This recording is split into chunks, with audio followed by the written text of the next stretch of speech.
কত ফ্ল্যাটে যে জেনা হয় এখন এই শহরে আল্লাহ ভালো জানে। এই ফ্ল্যাটের প্রত্যেকটা ইঞ্চি ইঞ্চি মাটি আল্লাহর কাছে সাক্ষী দিবে। যেখানে যে মাটিতে বসে অবিবাহিত যুবক যুবতী জেনা করেছে আর বিবাহিত যুবক যুবতীরা এবং এই স্বামী স্ত্রীরা জেনা করেছে, এর ইঞ্চি ইঞ্চি মাটি আল্লাহর কাছে কথা বলবে। এর ইঞ্চি ইঞ্চি মাটি আল্লাহর সামনে কথা বলবে।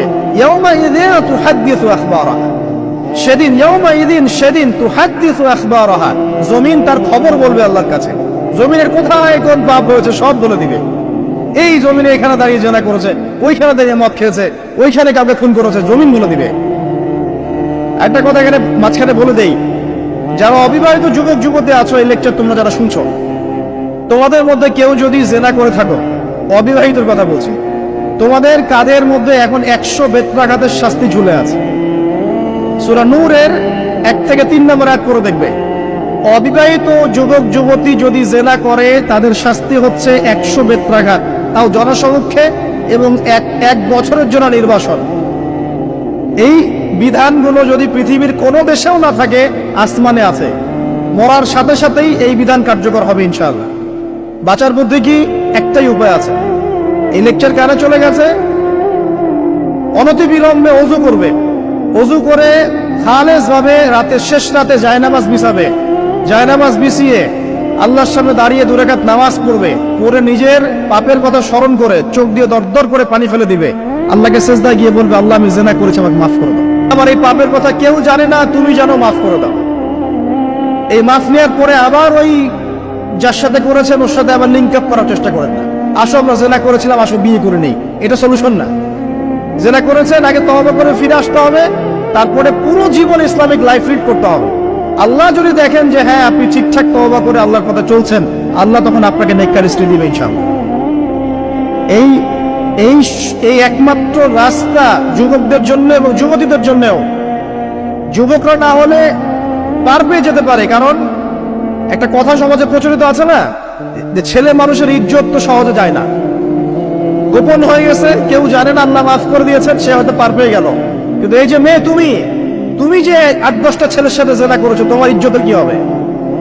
তোমার যে সতীত্ব তুমি নষ্ট করেছো, তুমি তো বিয়ের পর কোনো ঘরে গেলে সে হাজবেন্ডও বুঝতে পারবে তুমি আর সতী সাথী নও। তখন তোমার কি হবে? বিবাহিত যারা আছে, এই যে দেবর আর ভাবি, এই যে শালি আর দুলা ভাই, মধুর সম্পর্ক না এগুলা? দাঁড়াও, এগুলো মধুর সম্পর্ক। দেখা যায় সুবহানাল্লাহ, এই যে আমার এখানে ফোন আছে না, আমাদের অফিসিয়াল পেজ আছে, অফিসিয়াল পেজে যত প্রশ্ন আসে দেখি ম্যাক্সিমাম জেনা কেন্দ্রিক, ব্যভিচার কেন্দ্রিক, পরকীয়া কেন্দ্রিক। একজন প্রশ্ন করেছে যে দুলা ভাইয়ের চরিত্র এত খারাপ ছিল, আর ওই মেয়ের বয়স তখন কম ছিল, 13 বছর বয়স। 13 বছর বয়সের মেয়ের দিকে সে চোখ দিয়েছে। যাকে বিয়ে করেছে তার সাথে তো সম্পর্ক আছেই, যাকে বিয়ে করেছে ওর সাথে তো সম্পর্ক আছেই। তারপরে আপনার স্বামীর সাথে সম্পর্ক। এখন স্বামীর সাথে তার 2 বছর ধরে সম্পর্ক করার পর সেগুলোর ভিডিও ধারণ করেছে, ধারণ করে তাকে ব্ল্যাকমেইল করছে যে যদি আমার সাথে খারাপ কাজে সে রাজি না হয় তাহলে এই ভিডিওগুলো ভাইরাল করে ফেলবে। এই যে অনলাইনের যুগ, এখন তো মানুষ নিশ্চিন্তে মানুষ যে একটা প্রাইভেট লাইফ লিড করবে সেটাও করতে পারে না। প্রাইভেট লাইফের সবকিছু রেকর্ডেড হয়ে যায়, হয় না? এটা একটা ফিতনা, মহাফিতনা। সে রেকর্ড করেছে, এইভাবে ব্ল্যাকমেইল করে এই স্বামীর সতীত্ব নষ্ট করলো। 1 বছর 2 বছর না, 3 বছর ধরে। এখন এই মেয়ে প্রশ্ন করছে পেজের মধ্যে যে এখন তার মানসিক অবস্থা এতই খারাপ, সে জিজ্ঞাসা করছে আমি যদি আত্মহত্যা করি তাহলে আমার পাপ হবে কিনা। এই মেয়েটা যদি আপনার বোন হতো কি করতেন? আল্লাহ না করুক এই মেয়ে যদি কারো মেয়ে হতো তাহলে কি করতেন? আপনার কাছের কেউ হলে আপনি কি করতেন? এখানে ওই শাস্তিটা না বলে সামনে যেতে পারছি না। শোনেন, যারা বিবাহিত ব্যক্তি হওয়ার পরেও পরকীয়া করেছেন, বিবাহ করার পরেও পরকীয়ার পাপে লিপ্ত ছিলেন বা এখনো আছেন, জেনে হোক না জেনে হোক করেছেন, অথবা এটা জেনে করেছেন যেটা একটা খারাপ কাজ তারপরেও করেছেন, রাসূলুল্লাহ সাল্লাল্লাহু আলাইহি ওয়াসাল্লামের হাদিস এবং আল্লাহ পাকের কালাম অনুযায়ী তাদের শাস্তি হচ্ছে কোমর পর্যন্ত মাটিতে পুঁতে ফেলে পাথর নিক্ষেপ করে রজম করে হত্যা করা। ইসলামিক যদি কোনো রাষ্ট্র থাকতো, বা এটা যদি হতো, বা এটা যদি ইমামুল মাহদির যুগ হতো বা ওমর রাদিয়াল্লাহু আনহুর যুগ হতো, তাহলে এই শাস্তির বাইরে আপনি চলতে পারতেন না, যদি এটা প্রমাণ হতো।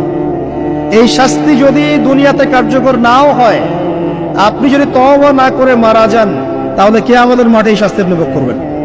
খুব মজা লাগছে পরকীয়া করতে। সকালে একটার সাথে, দুপুরে একটার সাথে, আজকে একজনের সাথে রাত কাটান, কালকে একজনের সাথে রাত কাটান, খুব মজা পাচ্ছেন। রাত্রেবেলা মদ খান আর হোটেলে রাত কাটান, সকালবেলা আবার অফিসে যান।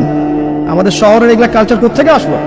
এই শহরকে পবিত্র করবে কে, এবং এই শহরের আসল রূপগুলো স্পষ্ট করবে কারা? খুব মজা পাচ্ছেন এর মধ্যে। সুবহানাল্লাহ। একটা বিষয় বুঝাই, ইসলামে কেসাস আছে, কেসাস। মনে করেন আমাকে কেউ হত্যা করেছে, আপনি তাকে হত্যা করতে পারবেন। মনে করেন আপনি কাউকে হত্যা করেছেন, ঠিক আমাদের লজের মধ্যে কেউ যদি কাউকে হত্যা করে তাকে ফাঁসি দেওয়া হয় না, এরকমই কেউ যদি কাউকে হত্যা করে, ইসলামের বিধান কেসাস করা, মানে হাতের বদলে হাত, চোখের বদলে চোখ, কানের বদলে কান, নাকের বদলে নাক, জানের বদলে জান, যদি প্রমাণ হয়। কিন্তু এখানেও হত্যাকারীর বাঁচার সুযোগ আছে। কিরকম? মনে করেন আপনি আমার পরিবারের কাউকে হত্যা করেছেন, আল্লাহ না করুক। এখন আপনি এসে আমাকে ক্ষমা চাচ্ছেন যে আমার ভুল হয়ে গেছে, আমি মুক্তিপণ, রক্তপণ দিব, আমাকে মাফ করে দেন। এখন আমাদের পরিবারে কি আপনাকে বলবো ঠিক আছে আপনাকে মাফ করে দিলাম, আপনার কেসাস করার দরকার নেই, আপনি রক্তপণ দিয়ে দেন, তাহলে আপনি বেঁচে থাকার সুযোগ পেলেন। বুঝতে পারছেন? একটা হচ্ছে মুরতাদ। মনে করেন কেউ ইসলামের কিছু বিষয়কে অস্বীকার করেছে, তাকে জেলখানায় বন্দী করে রাখা হবে, সুযোগ দেওয়া হবে যে আপনি কি এগুলো জেনে শুনে বলেছেন, নাকি এর উপর অটল থাকবেন না ফিরে আসবেন। সে যদি বলে না আমি তওবা করলাম, আমি এগুলো থেকে ফিরে আসলাম, ও বেঁচে থাকার অধিকার পেয়ে গেল। কিন্তু বিবাহিত ব্যক্তি যারা ব্যভিচার করেছে, বিবাহিত ছেলে বা মেয়ে ব্যভিচার করেছে, তওবা করে যদি ফিরেও আসে, রজমের শাস্তি থেকে বাঁচার কোনো সুযোগ নেই। আল্লাহর কাছে ক্ষমা চান, ইস্তেগফার করেন। জেনার ফলশ্রুতিতে সমাজে মহামারী নেমে আসে।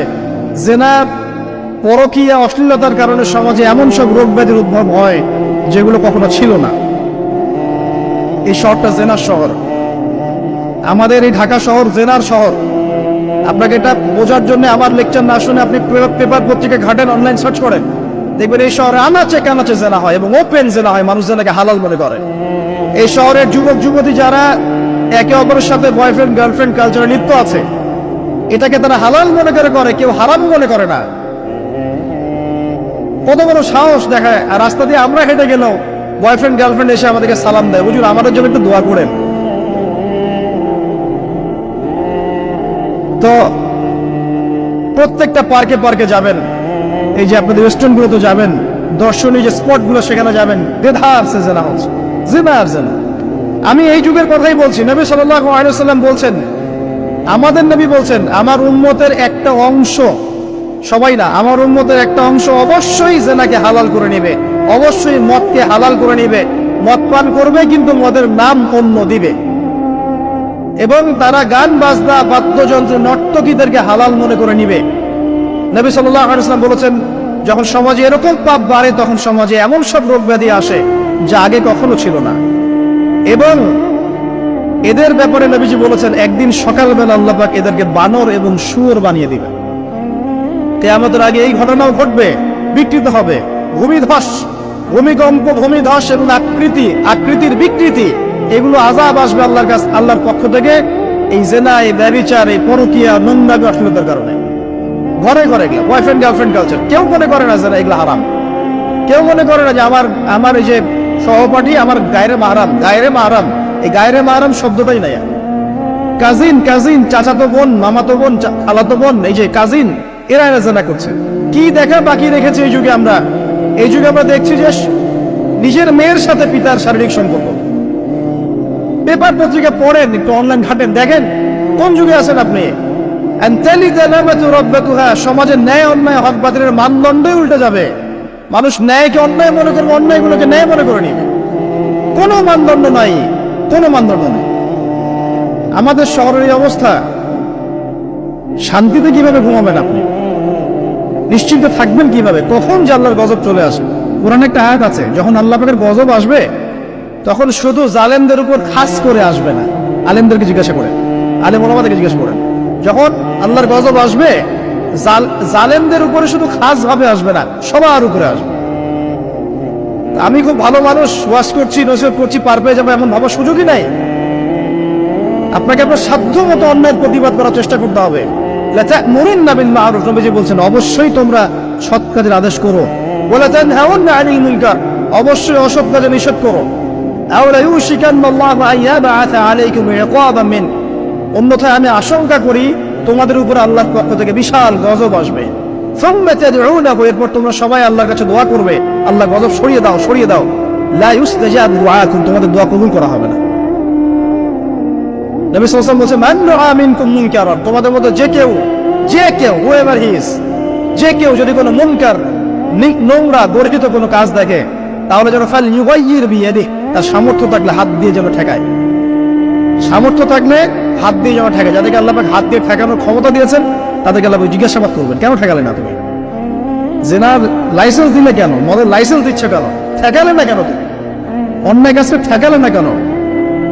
যদি তুমি না পারো, ওয়াইল্লাম ইয়াস্তাতি', যদি সে না পারে, তাহলে ফালইউগাইয়ির বিলিসানি, তাহলে যেন মুখ দিয়ে সেটা প্রতিবাদ করে। এই যে মুখ দিয়ে প্রতিবাদ করার ক্ষমতা আলেম ওলামার আছে, যাদের হাতের ক্ষমতা নেই, মুখের ক্ষমতা আছে।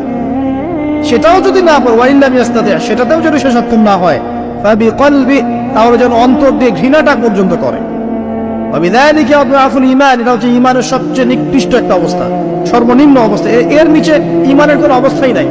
তার মানে অন্যায় দেখে আমাদের যাদের মনে কোনো ফিলিংসই কাজ করছে না, তার মানে আমাদের ঈমান নাই। আসলে সহজ কথা, ঈমানের সেই তেজ নাই আমাদের মধ্যে। আসুন, একটা ব্যাখ্যা এটাও হতে পারে সমাজে ন্যায় অন্যায় হক বাতিলের মানদণ্ড